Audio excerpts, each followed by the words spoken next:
What up, friends? I'm James, your host, and today I'm going to be doing my belated review of Ariana Grande's new album, Thank You, Next.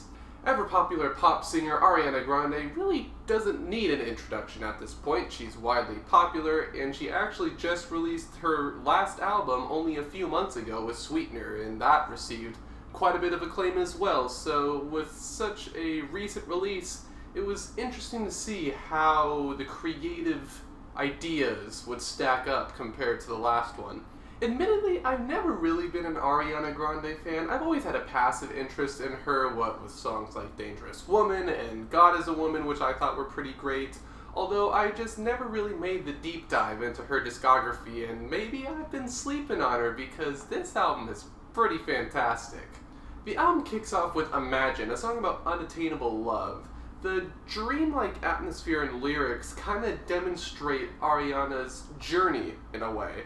A journey from sorrow and confusion to understanding and empowerment, which I think is a pretty prevalent theme on the entire record. It's a great song, a great build-up track, and the piano and strings that come in near the end, along with the little whistle tone that she does, just provides a very serene ending to the track, and I really like it a lot. It's definitely one of my favorites on the record. Great opener.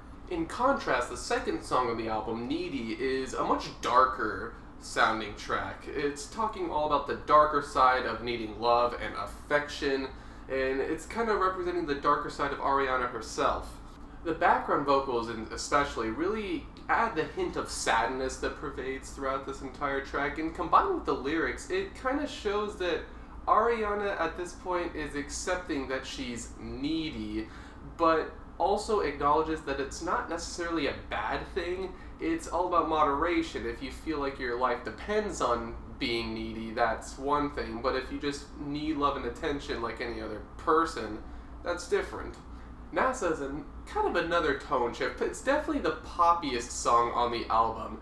The whole album throughout is pretty melancholy and downcast, but this is definitely the most upbeat song on the album. It almost reminds me of something that Rihanna would do. It has a very spacey synth that pervades throughout the entire track, along with some very light and airy vocals, and fittingly enough, the song is about wanting space and distance from other people, and not always wanting to be around someone. I don't think this song is the most interesting on the album. It's not necessarily bad or anything like that. It does provide a nice foreshadowing on how her journey ends and who she becomes by the end of the record, but it just doesn't really do too much for me. Although the pre-chorus is pretty catchy with the N-A-S-A, ooh! Bloodline, however, is definitely another one of my favorites. It has this very jazzy instrumentation that I love, and a nice little twangy guitar in the background that really plays on the contrast with the more electronic and bass-driven pre-chorus, so I thought that was a very nice touch. Lyrically, the song describes what was once a few casual flings, but the guy started catching some feelings, and we can't have that. And I'm kind of thinking that this was used to perhaps fill a void, perhaps between both of them, or just on Ariana's side. But after this happens, she realizes that this isn't what she wants. She doesn't want this full-on relationship or anything like that. So it's more about her understanding her needs and what she wants out of relationships with other people. So I thought that was an interesting lyrical approach to look at. And then we get to Fake Smile. This is my favorite track on the album. It's so good. It's so good. It has such a hypnotic beat that leads off right after the Wendy Renee sample, and I love the lyrics about not hiding who you are. The pre-chorus especially is something that I think is really cool about this track. It leads you on for this very upfront and empowering chorus and powerful chorus, but instead we get an amazing switch where we get a very slow and intimate chorus instead, and I think that's probably one of the most vulnerable moments on this entire record is that chorus on Fake Smile. It's so good and it's so different compared to the rest of the song. I love it. Yeah, all in all, there's just such a special combination of vocal styles and the very sensual instrumentation, combined with some of the best vocals and lyrics on the album as well. This is definitely the best song. No one can argue with me. My opinion is right. This is the best song. Continuing with great songs. Bad Idea is another fantastic track. It has a great guitar instrumental, a great guitar-focused instrumental on this track. I also really like how the guitar is driving her vocals, and it's assisted by this very dark bass line as well. It's a great combination of sounds that you wouldn't really expect from an Ariana Grande song at first, but it really does work. And lyrically, the song is also pretty good, kind of coming off of Fake Smile as well, talking about the darker side of wanting attention and affection, kind of like Needy did, but it's also taking it to the point of wanting to numb yourself, to not even feel these things anymore. And considering what Ariana Grande has had to deal with in the past, what with the bombing and all the things about Mac and the Pete Davidson controversy, it's no question that she would want to numb some things. And it's also one of the more, not intimate songs on the album, but one of the more raw and personal ones, I feel. It's very relatable, I think. And I have to talk about the outro on this song because it contains like a classical drop. A classical drop. I never thought I'd say that in my entire life. It has slower, it just does this classical drop with slowed samples. This is like a bold and amazing representation of the numbness that she feels after all this shit that's going down with her life. And it's so good. I never thought I'd hear that in my life, but here I did, and it was amazing. The next three songs are really the only things that I can say were kind of weak about the album, and they weren't bad or anything, but I just feel like they had underused potential. Makeup is kind of basic lyrically. I do like the play on making up with a lover and make up the actual makeup. I thought that was kind of cool, but other than that, lyrically I didn't think it was that amazing.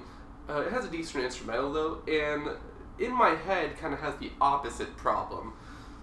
The whistle tone comes back from previously in the album, but I feel like it's kind of forced on this song. And this song in particular has probably the most glaring signs of just some of the generic pop influences that we have going on right now, even more than NASA, I would say. Ghostin' is decent, actually. It's not really anything compared to the other two. Lyrically, I think it's much more interesting than instrumentally, I have to say. This song is definitely about her relationship with Pete Davidson and Mac Miller, I would say, and how Mac's death might still feel like a weight over her and Pete's heads in their relationship. I'm not certain, but she still feels connected to Mac, and why wouldn't she? She's been with him for a while. She's still grieving over him while they were in the relationship with Pete, and that just kind of hung over their heads, and kind of the strain and confusion that put on their relationship. It's a very personal song, and I really do like it lyrically. Musically, I just don't think it stands out too much, but maybe that was kind of the point. Seven Rings is the lead single from the record, and then it comes next, and I view this song as kind of the culmination of all the struggles that Ariana has went through up until this point. I don't think it's necessarily about materialism, but it's more about becoming successful in spite of hardships. I think people might be looking at it a little basically with all the talk about shopping and getting what she wants, stuff like that. In my opinion, in my view, I think it's more about her getting everything that she wants in spite of all the trauma and changes that she had to put up with and deal with. I think the lyrics are funny and witty, especially during the chorus, and I really think it represents her newfound independence and freedom. The beat is a really nice combination of melancholy and confident, and the second verse has some pretty cool vocal inflections as well, and I really do like the flow switch in the third verse as well. It's just overall a very solid empowerment anthem, if you will. Then we get the Thank You Next, the title track of the record, obviously, and this song in particular is the final end goal of Ariana's journey. This is a song about acceptance, maturity, and independence. There's a fantastic R&B inspired bass line with some twinkling synths in the background and a very muffled beat, kind of a really cool, raw and intimate moment to kind of close off the album with. And I just think it's a very beautiful culmination of the growth that Ariana kind of did in rediscovering herself throughout this entire record and the journey she had. So Very well done. Although that wasn't the end. There is still one more track on the record, Break Up With Your Girlfriend, I'm Bored. Quite a name. It's a very interesting track. It's very dark and eerie compared to pretty much everything else on the record. It's more sinister as opposed to more sad or melancholy or intimate or what have you. And I know many people can take the song many different ways. I kind of see it as a hint that there is a possibility that she could relapse into her bad habits. Some things, some trauma, some experiences, they never leave you. And if you let them, if you find yourself in a moment of weakness, you still can let those things get to you and relapse to your previous life. And I think that's mostly what this song is talking about. There's a very haunting synth looming in the background throughout this entire track, and it really adds to this feeling of eeriness.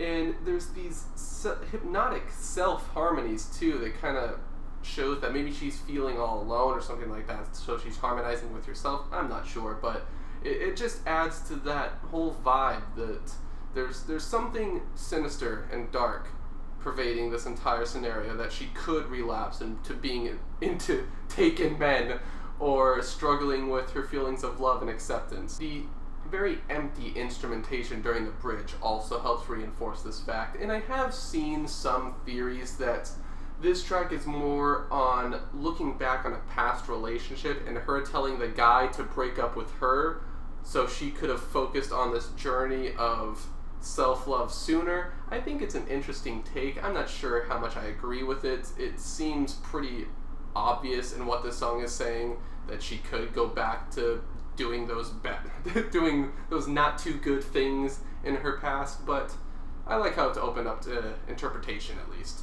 Overall, I really enjoyed this album a lot. It demonstrates great growth in finding independence, understanding, and acceptance on who Ariana Grande is, and the cohesion of this album really helps establish this. It's so straightforward in what it's trying to do. It doesn't try to do anything off the wall or crazy, because that's not what it's supposed to do. It's supposed to be a very raw and intimate pop album, and that's what it is. It's very cohesive. There's great instrumentation, great vocals, with only a few hiccups here and there, and great lyrics as well that just drive the points home that she wanted to show to us. I honestly think that Ariana Grande is on her way to becoming one of the most honest and interesting pop musicians in the mainstream right now. If she keeps stuff like this up, and from what I heard about Sweetener, if she keeps that up too, I think she could be one of the pop greats in the future, potentially, if she keeps up the quality of her last two releases. I'm feeling a decent to strong 8 on Thank You, Next. Thank You, Next. That wasn't funny. That wasn't funny. Stop it. And of course, we do talk about album covers on this show, and I have to say, I really do like this album cover as well. I've seen two versions of it, one with a light pink background on the digital, and one with a dark pink background, almost a burgundy color on the physical. And I like them both. I think the very raw and intimate photo of her on the cover meshes with the pink showing, the light pink showing how she kind of gained this freedom and independence from her past struggles, while the more burgundy and dark pink color kind of show how she's still dealing with all that shit. So they're both kind of taken at different phases of this healing cycle, I think, and I just really like this cover. I like how it looks like the advisory sticker is taped on. I like how her image looks like it's taped on. It's just a very DIY looking cover, even though I know it's not, but it's a very DIY looking cover, so I think it was very well done.